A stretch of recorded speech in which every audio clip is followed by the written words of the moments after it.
시청자 여러분 안녕하십니까? 채널 K 뉴스입니다. 반기문 유엔 사무총장이 오늘 뉴욕 총영사관에서 한인사회 주요 인사들과 만나 이임 인사를 했습니다.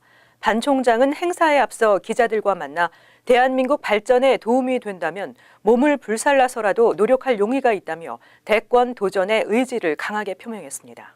김주수 기자의 보도입니다. 이달 말로 임기를 마치는 반기문 유엔 사무총장이 뉴욕 한인사회 인사들과 만나 이임 인사를 나눴습니다.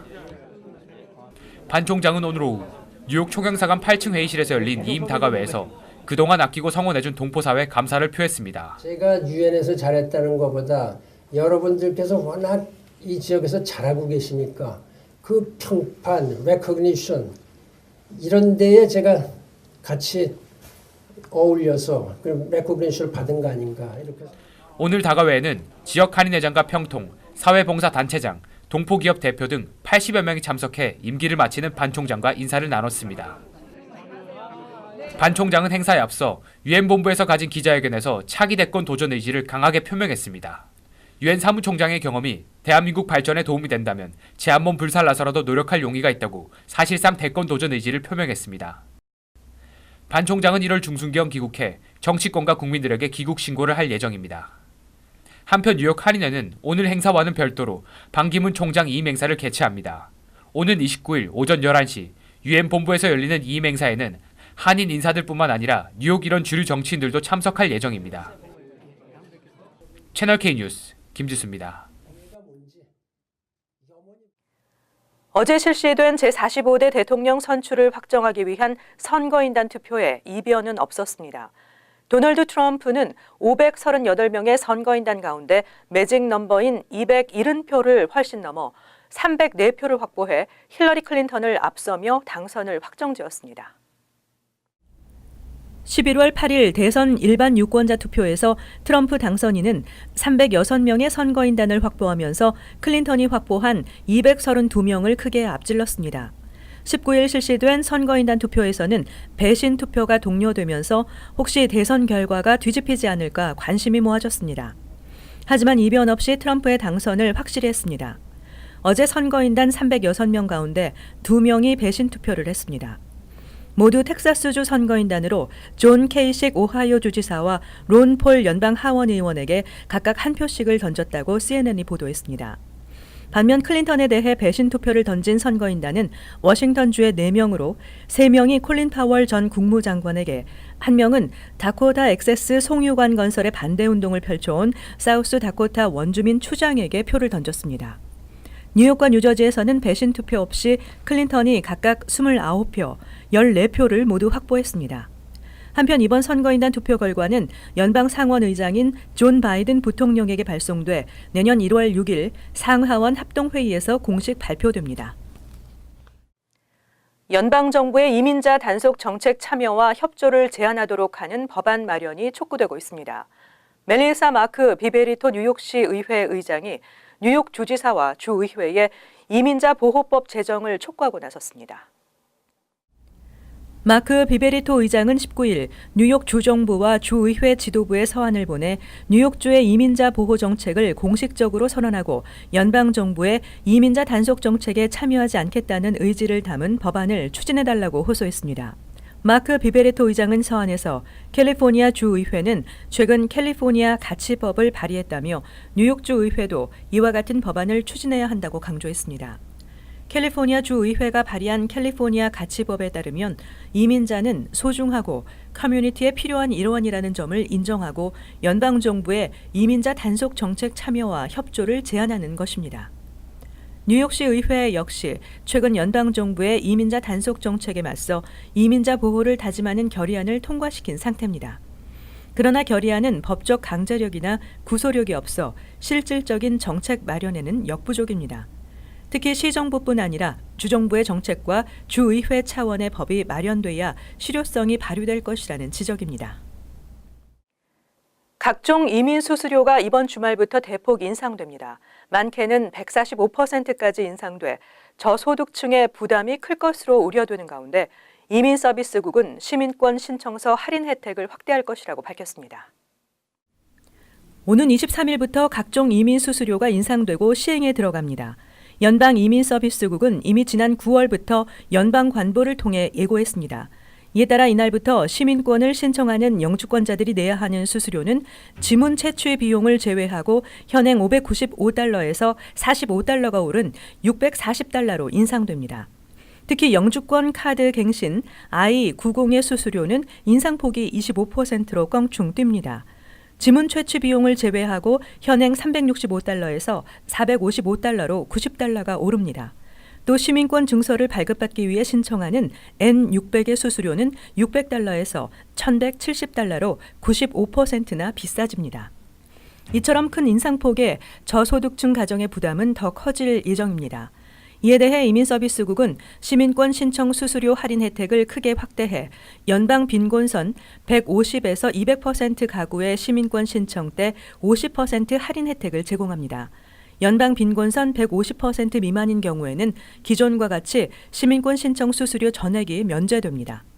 취업이민 청원서 수수료는 700달러로 인상되고 비이민 취업 청원서는 460달러로 투자 이민 청원서 수수료는 무려 145%가 인상돼 3,675달러가 됩니다.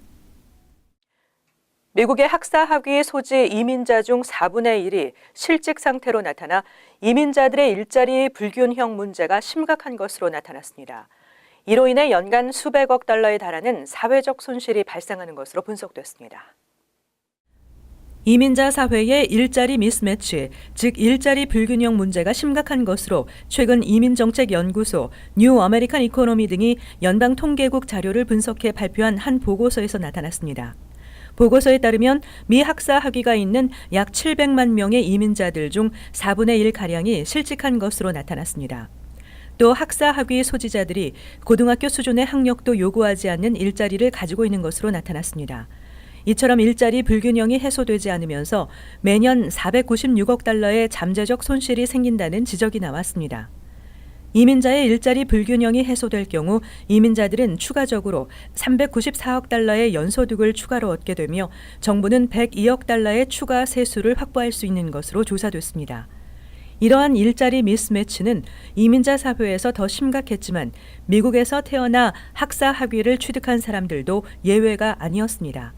이들 인구 700만 명 중에서도 실직한 비율이 18%에 달했고 25%가 제대로 된 일자리를 얻지 못했습니다. 하지만 일자리 불균형 문제는 미국 내에서 학사를 딴 이민자들보다 외국에서 학사를 취득하거나 영어 실력이 부족한 이민자들 사이에서 더욱 극심하게 나타났습니다. 한국관세청은 연말연시 등 해외여행 성수기를 맞아 휴대폰 면세 범위 초과 물품에 대한 집중 단속을 실시한다고 밝혔습니다. 이와 함께 관세를 감면받을 수 있는 여행객 휴대폰 잦은 신고 계도 기간을 실시합니다. 한국관세청은 오는 26일부터 다음 달 6일까지 2주 동안 여행자 휴대폰 검사 비율을 현재보다 30%가량 높이고 유럽, 홍콩 등 해외 주요 쇼핑 지역에서 출발하는 항공편에 대해 집중 단속도 실시한다고 밝혔습니다. 또 면세점 고액 구매자와 해외 신용카드 고액 구매자에 대해서도 입국 때 정밀하게 검사해 엄정하게 세금을 물리기로 했습니다. 가족 등 일행에게 고가의 물품을 대리로 반입하게 하는 행위도 철저히 단속합니다. 이를 위해 관세청은 앞으로 한 달 동안 안내 활동을 통해 공항 철도 객실과 인천공항에서 여행객 휴대폰 잦은 신고 문화 정착을 계도합니다. 면세 범위를 넘는 물품을 들고 입국하는 경우 이를 여행자 휴대폰 신고서에 적어 제출하면 15만 원 한도 내에서 관세의 30%를 감면받을 수 있습니다. 하지만 신고하지 않고 적발되면 납부할 세액의 40%를 신고 불이행 가산세 명목으로 더 부담해야 합니다. 또 반복적 미신고자는 세 번째 적발될 때부터 납부 세액의 60%를 가산세로 물어야 합니다. 이제 뉴욕시에서 미터 주차 시간에 맞춰 미터기까지 가는 번거로움을 피할 수 있게 됩니다. 뉴욕시가 애플리케이션을 통한 미터 주차료 모바일 결제 시스템을 발표했습니다. 앞으로는 미터 주차 요금을 휴대기기를 통해 어디서든 손쉽게 결제할 수 있게 됐습니다. 새 모바일 결제 앱 파크 NYC가 맨하탄을 시작으로 시 전역에 단계적으로 도입될 예정입니다. 또 내년 여름까지는 시 전역 8만 5천 개의 모든 주차 미터기에 모바일 결제 시스템을 연동시킬 예정입니다. 19일 드블라지오 시장은 파크 NYC를 이달 말까지 맨하탄 14에서 59 스트리트 사이에 설치된 주차 미터기에 도입한다고 밝혔습니다. 파크 NYC는 이지패스와 유사한 방식으로 사용자가 앱을 다운로드한 뒤 계정을 설정하면 사용자 차량 정보와 결제 정보가 미터 주차요금 결제 시스템과 연동됩니다. 각 주차 미터기에는 6자리 숫자의 구역 번호가 설정돼 이 번호를 앱에 입력하면 주차 미터기를 이용하지 않고도 현금 또는 크레딧카드 없이 휴대기기를 통한 모바일 결제가 가능합니다. 또 주차 시간 연장 시 차량으로 돌아와야 하는 번거로움 없이 먼 곳에서도 휴대기기를 통해 결제가 가능합니다. 또 주차 시간이 만료되면 휴대기기를 통해 제공됩니다. 하지만 교통국은 모바일 결제 시스템을 시 전역에 도입하더라도 기존 결제 시스템 또한 그대로 유지하겠다는 입장입니다. 모바일과 현장 결제 모두 요금은 동일하게 유지됩니다. 금융위기 여파로 감소세를 보여왔던 뉴욕시의 관광객 수가 올해 사상 최고를 기록했습니다. 또 뉴욕시를 방문한 한국인 관광객 숫자가 37만 명을 넘어서며 사상 최고를 기록했습니다. 뉴욕시 관광청이 19일 발표한 2016년 뉴욕시 관광객 현황에 따르면 올해 한국인 관광객은 37만 4천 명으로 추산됐습니다. 이는 지난해 기록한 35만 명보다 6.8% 늘어난 것입니다. 그리고 뉴욕시가 한국인 관광객 수를 집계한 이후 역대 최고 수치이며 국가별로는 9번째로 많은 것입니다. 가장 관광객 수가 많은 나라는 영국이 119만 6천 명이었고 중국이 95만 8천 명, 브라질 82만 2천 명 등의 순이었습니다. 한국은 지난 2007년 23만 8천 명을 기록한 후 2008년부터 금융위기 여파로 감소세를 보였습니다. 그러나 2010년부터 다시 증가세로 반전해 매년 수만 명씩 늘면서 2014년에는 31만 명까지 치솟았습니다. 그 후에도 매년 30만 명대를 돌파하며 상승세를 이어가고 있습니다. 이는 2008년부터 시행된 한미 비자 면제 프로그램이 정착되면서 한미 교류가 활발해졌기 때문으로 전문가들은 분석하고 있습니다. 특히 사업과 쇼핑은 물론 관광 목적으로 뉴욕을 방문하는 여행객과 유학생들의 증가 등이 주요 요인으로 꼽히고 있습니다. 뉴욕시를 방문하는 관광객도 사상 처음으로 6천만 명을 돌파할 것으로 예상되고 있습니다. 맨하탄 이에비뉴 전철이 1월 1일 첫 개통됩니다. MTA는 매일 20만 명이 새로 개통되는 이에비뉴 전철을 이용할 것으로 예상했습니다. 앤드루 쿠오모 뉴욕 주지사가 19일 이에비뉴 공사가 한창 진행 중인 86 스트리트 역사를 방문해 이에비뉴 전철의 새해 개통 소식을 전했습니다. 그는 새해부터 뉴요커들이 새로운 전철 노선과 함께 더욱 편리하게 이용하게 될 것이라고 말했습니다. 이에비뉴 전철은 지난 2007년부터 10년째 공사를 이어오고 있습니다. 하지만 드디어 12월 31일 쿠오모 주지사 등이 참석한 가운데 축하 운행을 한 뒤 1월 1일 정오부터 일반 승객들을 대상으로 정식 운행을 시작합니다. 이번에 개통되는 라인은 이에비뉴 전철역 프로젝트 중 1단계로 우선 맨하탄 렉싱턴 애비뉴와 63 스트리트 역에서 Q 전철이 출발해 이에비뉴 선상 북쪽의 72 스트리트 역, 86 스트리트 역, 96 스트리트 역 등을 오가게 됩니다. 정식 운행이 시작되는 첫 주 동안에는 Q 전철이 오전 6시부터 오후 10시까지만 매 6분 간격으로 운행됩니다. 하지만 1월 9일부터는 시간 제약 없이 24시간 전철이 운행됩니다. 이어서 LA 지역 한인사회 소식입니다. 연말 추운 날씨에도 LA 한인사회에는 어려운 이웃을 돕기 위한 온정의 손길이 이어지고 있습니다. 학생들이 노숙자를 위해 직접 음식을 나르고 공연을 하는가 하면 저소득층 어린이들을 위한 특별한 크리스마스 행사도 마련됐습니다. 여준호 기자의 보도입니다. 수십여 명의 한인 학생들이 음식을 식판에 담아 노숙자들에게 직접 전달합니다. 따뜻한 겨울 나기를 위한 양말도 선물합니다. 한켠에선 크리스마스 분위기를 물씬 느낄 수 있는 학생들의 공연도 이어집니다. 1년 동안 다양한 봉사활동을 펼쳐온 한인 학생들이 연말에도 어려운 이웃에게 조금이나마 도움을 전달하고자 LA 노숙자 센터를 찾았습니다. 왜냐하면 세상은 더불어 살아가야 되잖아요. 서로 도우면서 살아가야 되고 이거에 대해서 애들한테 실질적인 교육이 되고 실질적인 도움이 되는 나는 이런 삶의 체험이 실질적으로 애들 교육에 굉장히 도움이 된다고 생각하고 있습니다. 봉사를 통한 이웃사랑 실천은 학생들에게 배려와 나눔의 의미를 일깨워주고 있습니다. 이렇게 좋은 시간도 보내고 사람들이랑도 같이 다 보내고 그리고 서로 다 같이 일하면서 사람들을 도우니까 너무 좋은 것 같아요. 이제 앞으로도 우리 한국 커뮤니티에서 더 많은 volunteer들이 우리와 함께 해줬으면 좋겠다는 그런 마음이 있어요. LA 한인타운을 관할하는 경찰서에 수백 명의 어린이가 모였습니다. 야외에선 제설기가 하얀 눈을 만들어내고 뒤이어 등장한 산타 할아버지는 어린이들에게 특별한 즐거움을 선사합니다. 신발과 장난감, 인형 등을 선물 받은 아이들의 입가엔 미소가 번집니다. It's cool because I like Hot Wheels and it has two cars. I like this toy. 특히 지역사회 한인단체도 후원에 적극 동참하며 아이들의 포근한 연말을 만들어주고 있습니다. 어려운 이웃들 또 특히 불우한 어린이들 위해서 앞으로도 계속해서 더 도네이션 하려고 합니다. The happy look on their faces when they're getting shoes and they'll also get a toy. So we just want to thank everyone who's made this possible tonight. Thank you so much. 후원기금과 기부를 통해 마련된 이번 행사로 500여 명의 어린이들은 잊지 못할 추억을 만들었습니다. 지역사회의 어려운 이웃을 도우려는 훈훈한 온정이 연말 추운 날씨에 따뜻한 온기를 불어넣고 있습니다. MBC 뉴스 여준호입니다. 항공사의 수화물 시스템이 정상적으로 작동하지 않아 여객기가 승객 수백여 명의 짐을 실지 못하고 이륙하는 사고가 발생했습니다.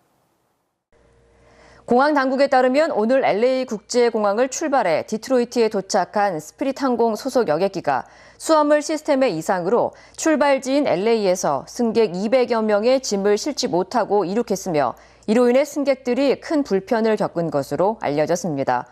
특히 일부 승객들은 디트로이트 공항에 도착한 뒤 50여 분이 지나서야 스피릿 항공사 측으로부터 수화물이 도착하지 않았다는 메시지를 전달받았다며 분통을 터뜨리기도 했습니다. 스피릿 항공은 수화물 처리 시스템의 오류로 인한 사고로 보인다며 현재 자세한 경위를 조사 중이라고 밝혔습니다. 계속해서 월드리포트입니다. 24시간 오리옷을 입고 지내는 희귀한 염소가 있는데요. 그 사연도 특별합니다. 화제의 소식들 함께 보시죠. 소파에 편안히 자리 잡은 염소 한 마리. 그런데 오리옷을 입고 있습니다. 다른 염소가 다가와 귀찮게 굴어도 전혀 신경 쓰지 않는 모습. 마트에 장을 보러 갈 때도 오리옷을 입고 카트에 얌전히 앉아 있습니다.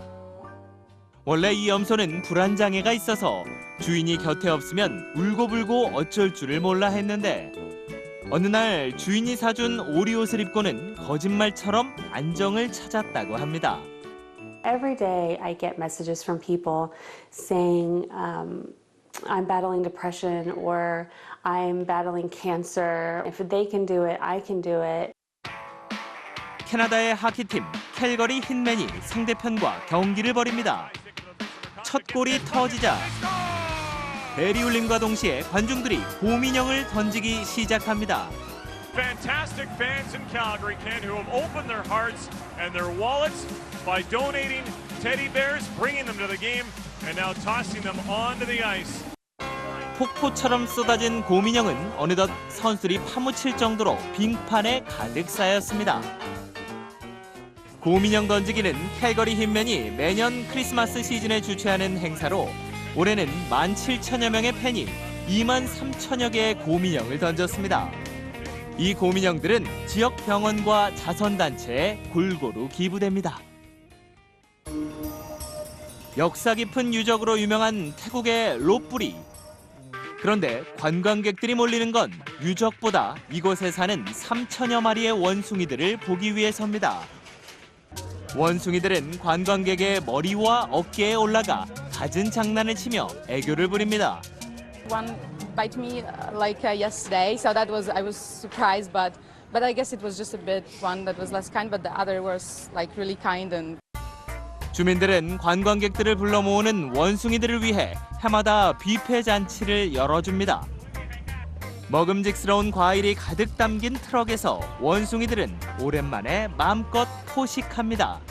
ถ้าแบบพอเพียงเนี่ยไม่เกินมากเราก็ตัดเอารถตู้เนี่ยมาตัด3คันแล้วก็เดลิเวอรี่ให้ถึงที่แล้วทีนี้ 올해는 국왕서거 추모 기간이어서 검소하게 열리긴 했지만 28년째 한 해도 거르지 않은 행사라는 입소문이 나면서 잔치를 찾는 원숭이도 관광객도 갈수록 늘고 있습니다.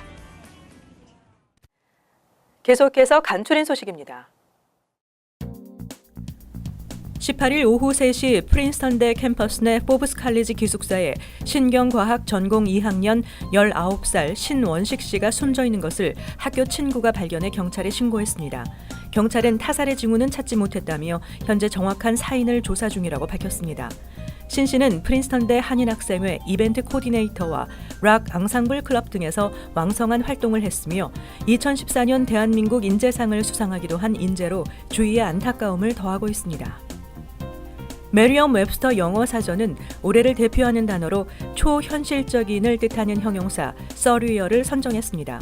총괄 편집인 피터 소콜로스키는 올 한 해 사람들이 초현실적인 것에 많은 관심을 보였다며 이는 비극적인 사건 때문이었다고 말했습니다. 서리얼의 조회수가 급증한 때는 벨기에 연쇄 폭탄 테러, 프랑스 니스 테러, 그리고 트럼프 대통령 후보가 당선됐을 때 등입니다.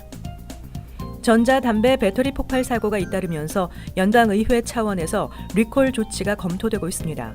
척 슈머 연방상원의원은 18일 기자회견을 열고 전자담배 배터리는 시한폭탄과 같은 위험한 물건이라며 소비자제품안전위원회와 식품의약청은 즉시 전자담배 배터리 관련 일련의 사고를 철저히 수사해 문제가 되고 있는 제품을 전량 리콜해야 한다고 촉구했습니다. 가짜 총기를 진짜 총으로 오인한 경찰의 총격에 사망한 인원이 지난 2년 동안 90명에 육박한 것으로 나타났습니다. 사망자가 소지한 총 가운데 BB총이 31건으로 가장 많았고 소구경 공기총 22건, 서바이벌용 총 16건, 복제총이 13건, 장난감총도 4건이나 됐습니다. 피해자는 백인이 54명으로 전체 절반을 넘었고 흑인과 히스패닉이 각각 19명과 11명, 기타 2명으로 나타났습니다. 이어서 환율과 증권 소식입니다.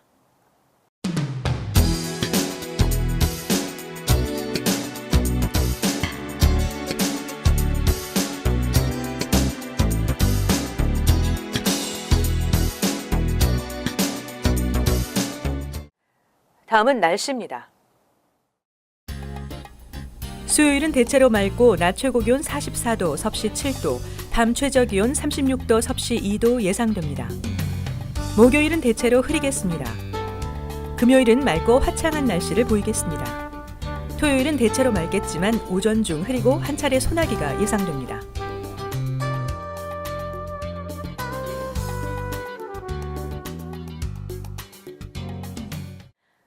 항상 여러분과 함께하는 채널 K 뉴스 여기서 마칩니다. 시청해주신 여러분 고맙습니다.